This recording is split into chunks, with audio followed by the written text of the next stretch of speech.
Salam alaikum wa rahmatullahi ta'ala wa barakatuh.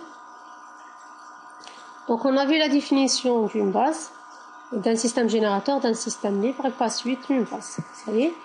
Maintenant on va voir les espaces vectoriels, on va traiter ou bien on va étudier le cas particulier des espaces vectoriels de dimension finie.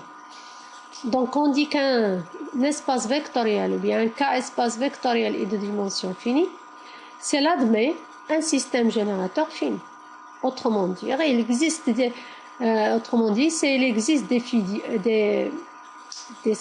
vecteurs x1, x2 jusqu'à xn, c'est-à-dire s'il existe un nombre fini de vecteurs de 1, tel que E c'est vecteur de x1, xn.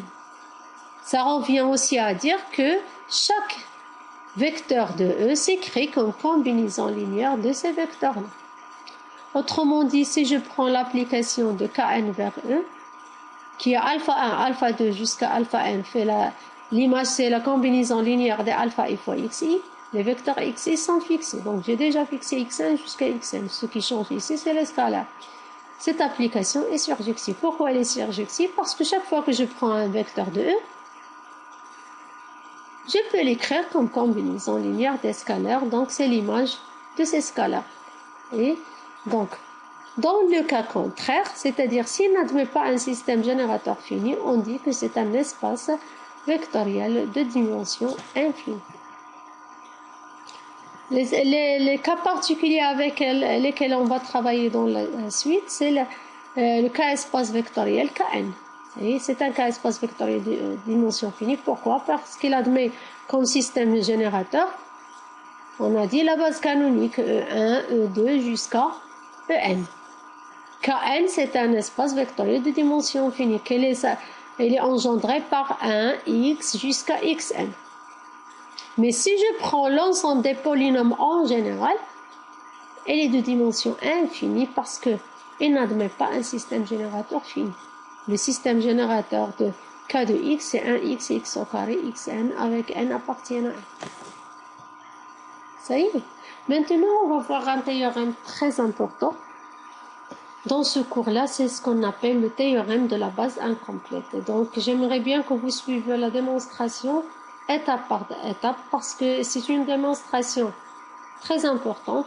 À partir de cette démonstration, on va apprendre plusieurs méthodes de calcul, comment compléter une base, comment trouver un supplémentaire. Donc, on va suivre les mêmes techniques qu'on va utiliser ici dans la démonstration.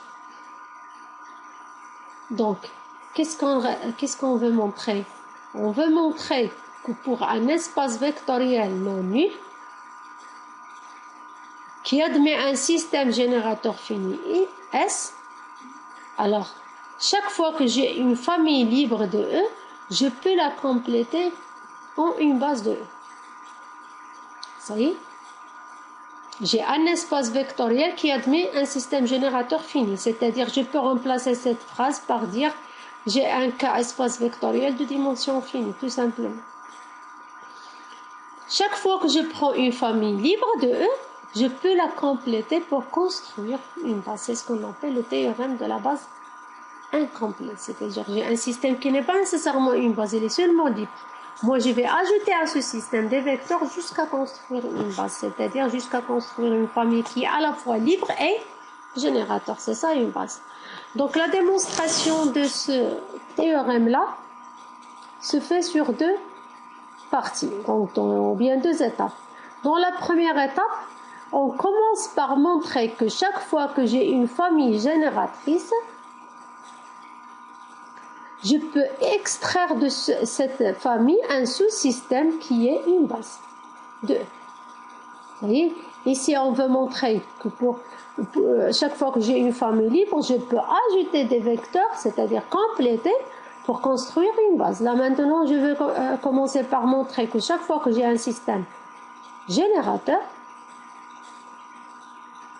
c'est-à-dire, on va travailler en particulier avec le système S, ici, on peut extraire ou bien trouver un sous-système de S, ça y est, c'est-à-dire extraire un sous-système de S qui est à la fois générateur et aussi libre.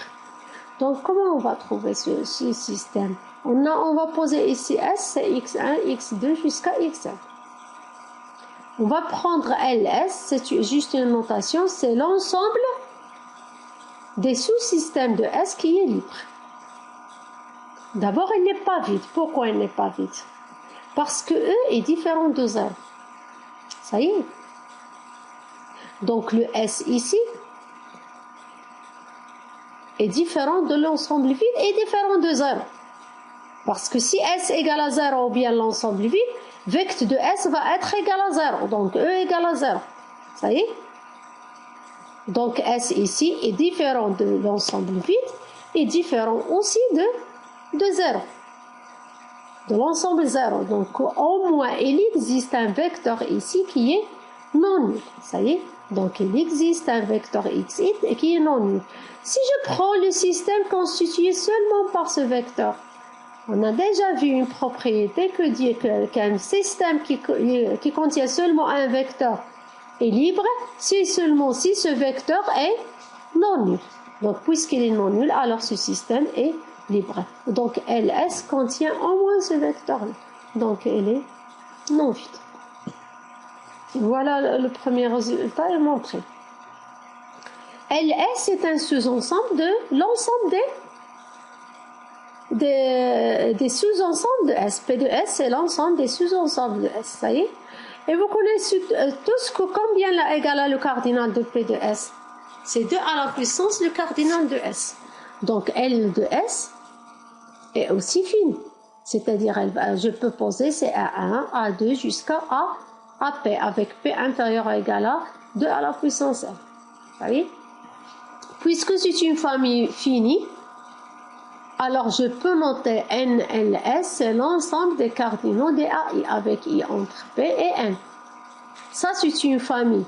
Ou bien c'est une partie non vide. Le cardinal toujours appartient à N, donc c'est une partie non vide de N qui est majorée par N, parce que le cardinal de chaque ensemble ne peut pas dépasser le cardinal de S, c'est-à-dire ne peut pas dépasser N, donc il est majoré par N.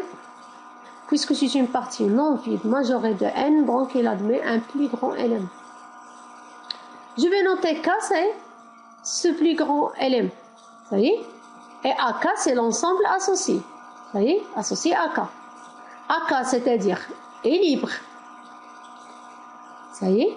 Il contient, ou bien il comporte le plus grand nombre de vecteurs linéairement indépendants, parce que son cardinal, c'est le plus grand comme cardinal. Vous voyez?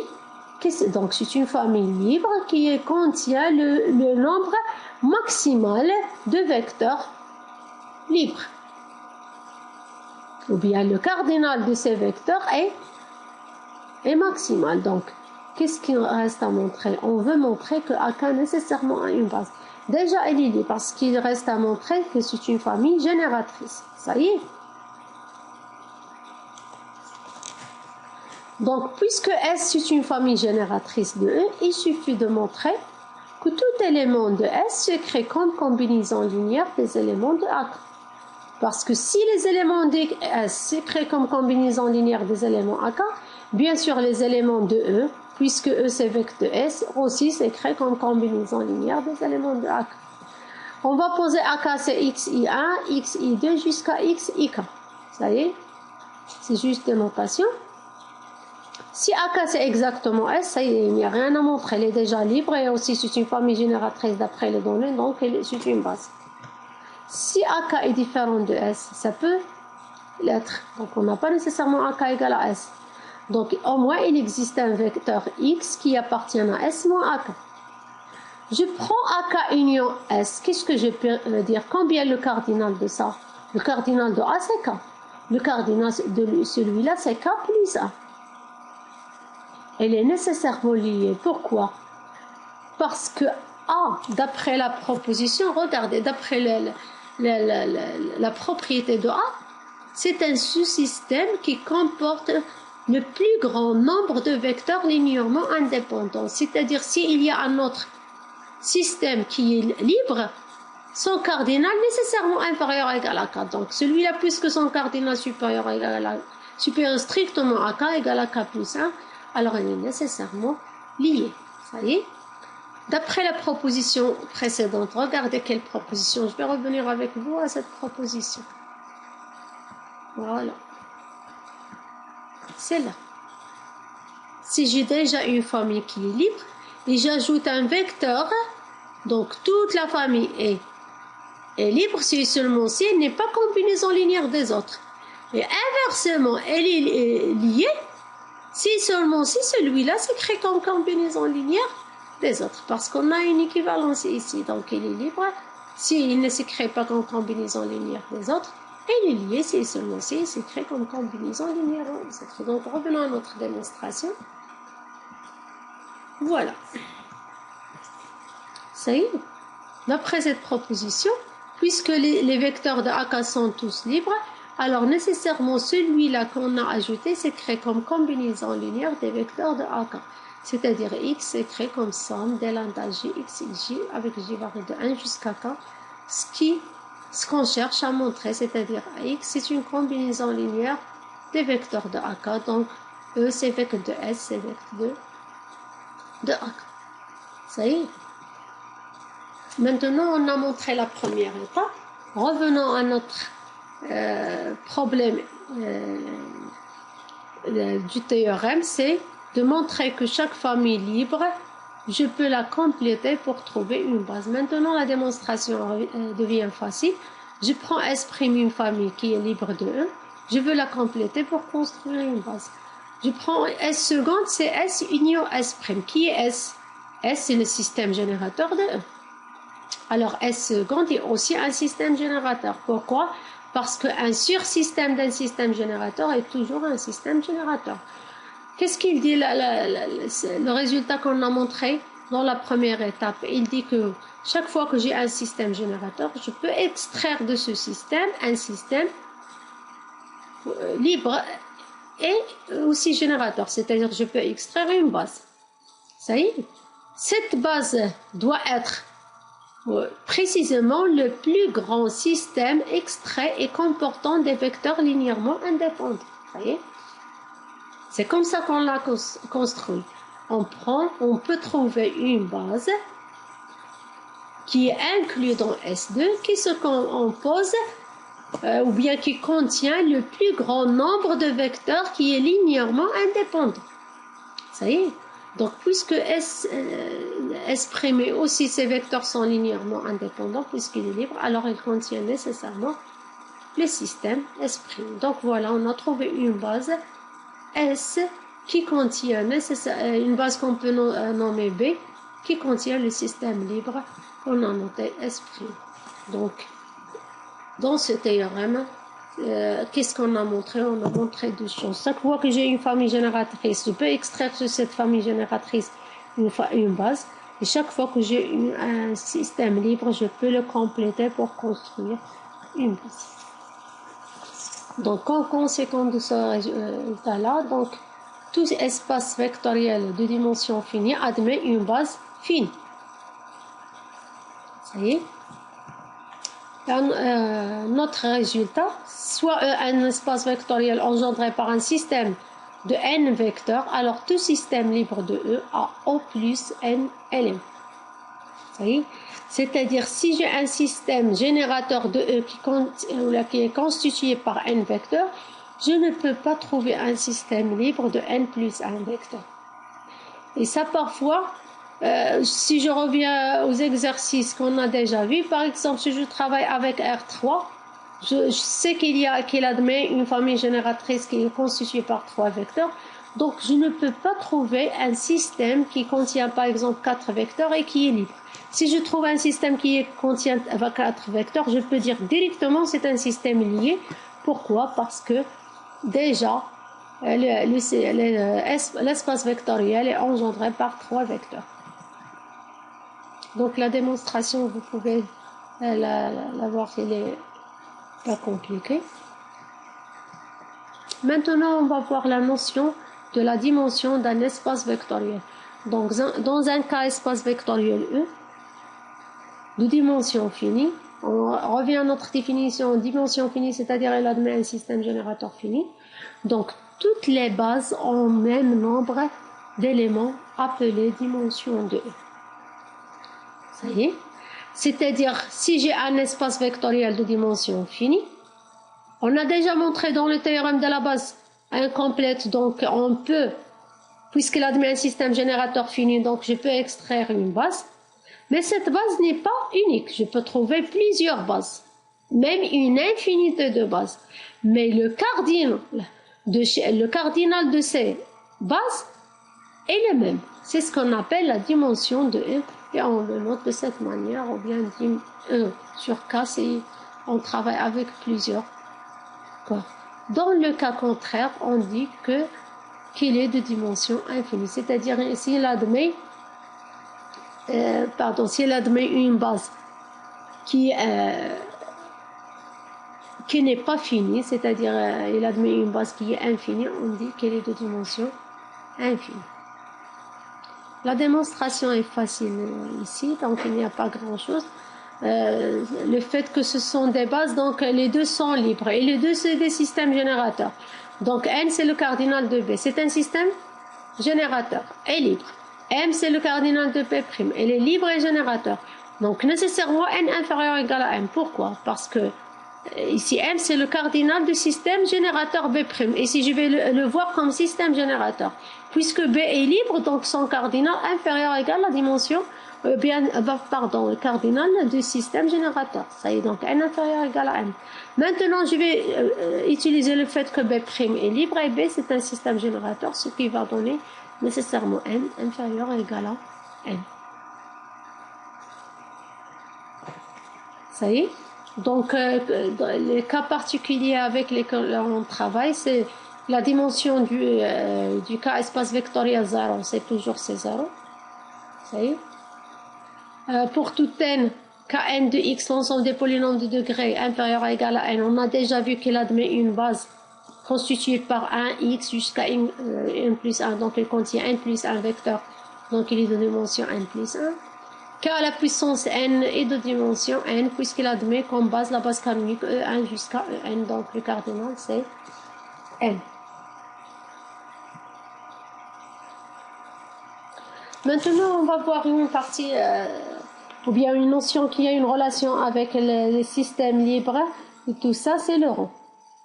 Ça y est, le rang d'un système S, ici qu'on a noté A1 jusqu'à N, ici toujours on travaille avec des systèmes finis, parce qu'on travaille ici dans le cas fini. Ça y est, on a S un système non vide, constitué par les vecteurs A1 jusqu'à N, donc on appelle rang de S. C'est la dimension des sous-espaces vectoriels engendrés par vecteur de S. Ça y est, c'est quoi la dimension du sous-espace vectoriel engendré par vecteur S? C'est le nombre, ou bien le cardinal d'une base de vecteur S. Puisque vecteur S est engendré par S, comment on peut trouver ou bien construire une base? On peut extraire une base à partir de S qui met le théorème de la base incomplète en prenant le nombre maximal de vecteurs qui peut constituer un système libre. Ça y est, c'est comme ça qu'on a construit une base. Et le cardinal de ces vecteurs, c'est exactement la dimension de vecteur S. Donc, le rang de S, c'est exactement le nombre maximal des vecteurs libres qu'on peut extraire de ce système.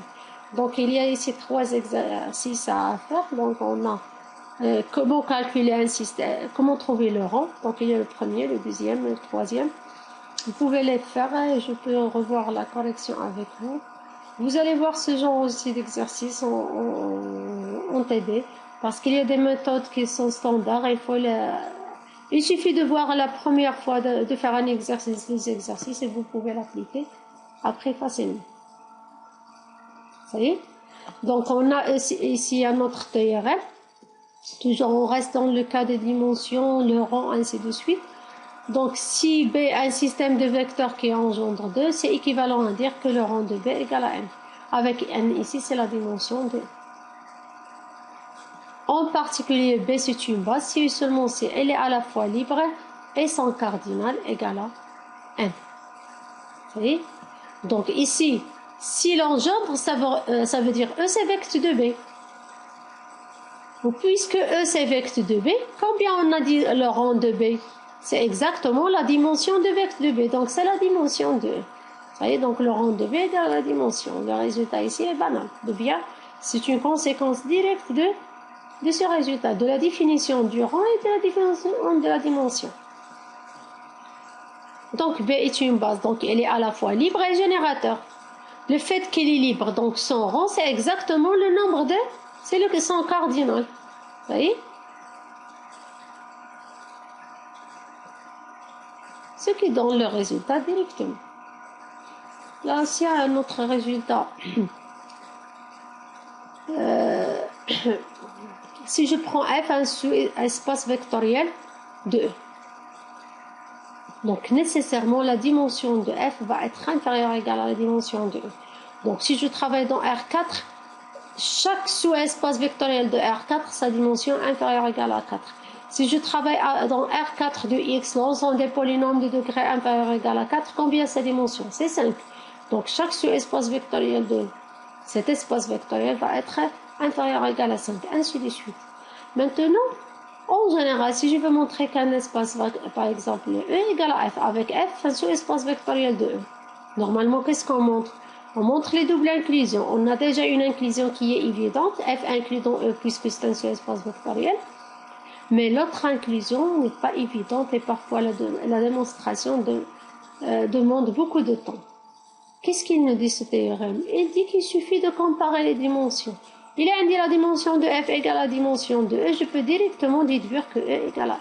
Donc ce qui est important dans ce résultat, c'est le premier sens. Si la dimension de F égale à la dimension de E, je peux directement déduire que E égale à F. Bien sûr, l'autre sens est évident.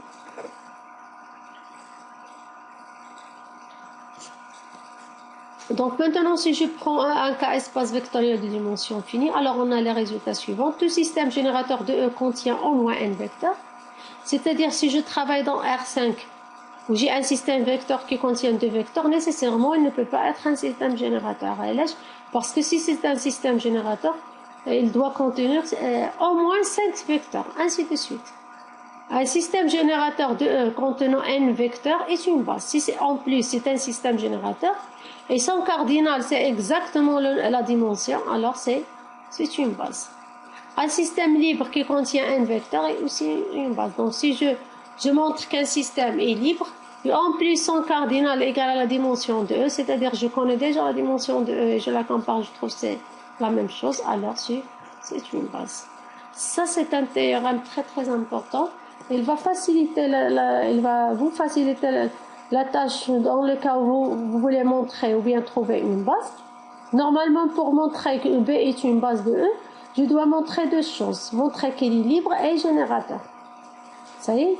Dans la plupart des exercices, libre c'est facile, le plus difficile c'est un système générateur. Je dis dans la plupart, et pas toutes. Parfois on trouve, par définition, quand on a un système générateur, tant qu'il n'est même pas question de la montrer, pas la peine. Mais qu'est-ce qu'il nous dit ce théorème? Il dit que si on veut montrer que c'est une base de E, et je sais déjà que la dimension de E c'est M. Donc il suffit d'abord de compter combien sont cardinales. Il faut trouver que c'est exactement la dimension de E. Et ensuite, soit montrer libre, soit générateur. Ça dépend de l'exercice. Si le plus facile est de montrer libre, je montre qu'elle est libre avec son cardinal égal à n. Il suffit de compter, donc il n'y a rien à montrer.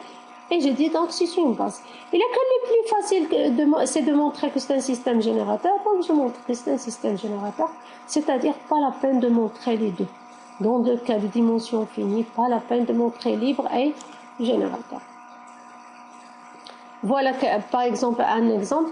Regardez celui-là. 1x moins 1, x moins 1 au carré, x moins 1 à la puissance 3. Je vais montrer que c'est une base de R3 de x. Si vous voulez montrer libre et génératrice, ça va être une perte de temps. Parce que montrer que c'est une famille génératrice, la démonstration peut prendre, je peux dire, il peut prendre jusqu'à 20 minutes ou bien plus. Ça y est. Par contre, si j'utilise ce résultat-là, ce théorème-là, la démonstration devient très facile. Il suffit. Qu'est-ce qu'il faut dire? On compare d'abord combien sont cardinales. C'est 4. Combien la dimension R3 de x? C'est 4. Donc, il suffit de montrer soit libre, soit génératrice.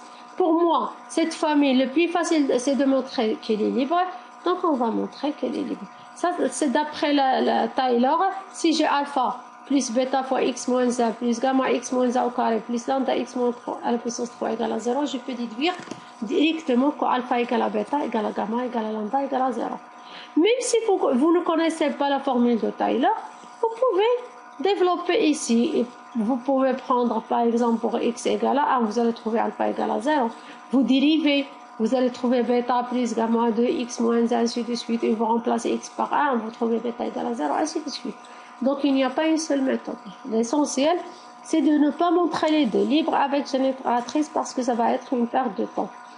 D'accord. Maintenant, si j'ai, revenons à la somme directe de deux sous-espaces vectoriels. On veut montrer que la somme est directe. Avec ce qu'on venait de voir, on peut utiliser les bases. On prend une base de f, une base de g. Ici, on a nommé la base de f, b. On a nommé la base de g, c.